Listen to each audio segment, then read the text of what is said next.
Welcome to That'sCoolWire.com's Video Testing Center. In this video, we're going to do some demonstrations to help you with your EL wire if it happened to stop working. Really, there's only two things that could happen. Either there's some damage to the EL wire itself, and we're going to determine how to fix that, or determine where it is, or it's going to be inside the inverter. So the first thing we want to do is we're going to test and see if our inverter is working. What you will need for this is a voltmeter.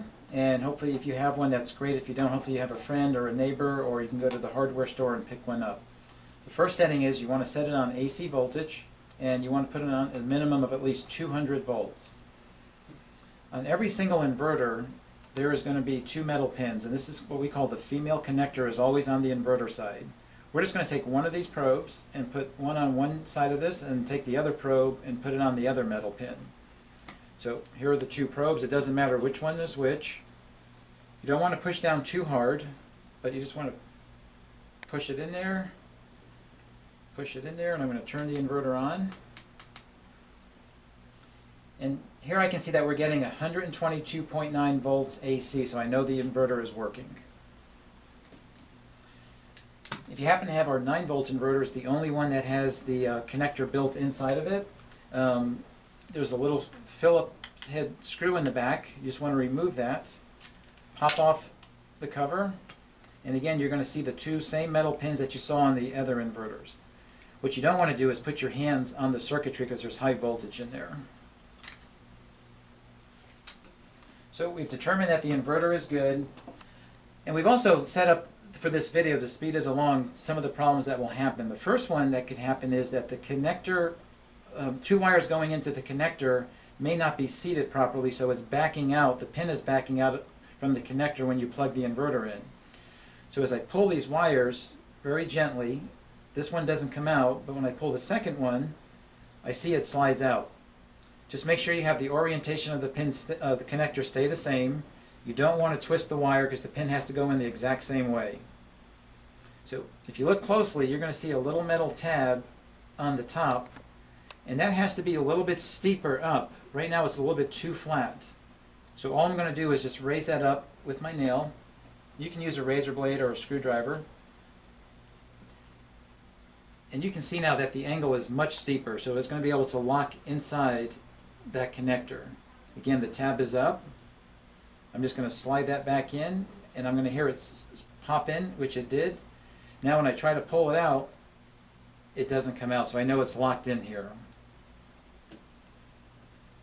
The second issue with EL wire is that there can be a short in there, and that can happen in many different ways. The EL wire was bent too hard, it was pulled too hard, it was squeezed too hard or mounted too hard, and so we crushed the wire inside, and so it created a short. Well, every single EL wire has a male connector, and there's two metal pins in there. Again, this is the male connector. With your voltmeter, you want to go from AC to ohms. And so as long as you're in any of the settings with ohms, you're going to be okay. What you want to do is you want to take each of your probes, and you want to put one probe on one pin, one probe on the other pin. You're going to need two people for this step, so instead of me trying to demonstrate that, what I'm going to do is I'm just going to snap in a connector, which you won't have. It's touching those two metal pins. I'm just going to hook my probes to it. If you had a second person with you, they would just hold the probes on those pins on the EL wire side. So let me just wrap this. Okay. And what you're going to notice is that it should stay on one. If I remove one of these pins, okay, the short goes away, but if I touch it, it's going to jump. So by jumping from one to a number means there's a short inside the EL wire. To demonstrate this, we created a short at the end. We kind of squeezed it like it was mounted too hard. But what you want to do is you want to go through the full length of the wire and just kind of bend it along, not on a straight line, but you're just kind of bending it along, and you want to see if there's a short at any specific point. You want to watch the display on the meter. So we know that we created it at the end, so as I go along and I get to the end and wiggle it, oh, the short goes away and it comes back. So I hold it there, so I actually isolate it where the short is. So hopefully it's at a point where it's close to the end, but if it's in the middle, the only way to repair this is you're going to have to literally cut the short out. So in this case, what we're going to do is cut it off, and we're going to see now that the display went back to 1, so the short is gone, and what you have to do is put an end cap back on, and we have a video on our website that demonstrates how to do that. We also sell a 10-pack of end packs of the end caps. So the next step is going to be with the EL wire. On this one, we created a short on the end cap, so you check that the pin is great. These weren't loose. We checked with the ohm meter that there was no short that we can determine within the EL wire by bending it like we did with the other one. So the only other place it could be is either in this shrink tube area or the end cap area. The easiest way is not to go ahead and take the shrink tubing off, because that's where all the soldering is done. What we're going to do is cut the end cap off. So what we're going to do on this one here is we're just going to put the inverter in because we know it works. We see the EL wire doesn't work.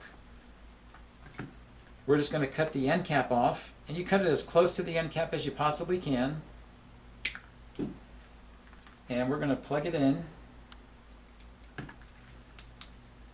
And we can see that the EL wire is now working. Now for the last issue with the EL wire is we know that the connector is good.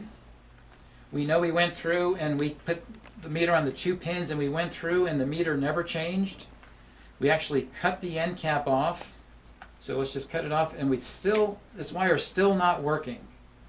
In that case, the only issue where it can be right now is it's going to be in the solder area. And if you did your own soldering and you bought a 5-pack, you literally want to cut this off and do another solder connection. If you didn't and we did the soldering for you, you need to give us a call, toll free at 866-435-9473. And we hope you enjoyed this video and it was helpful, but if you have any questions at all, just feel free to give us a call again at 866-435-9473.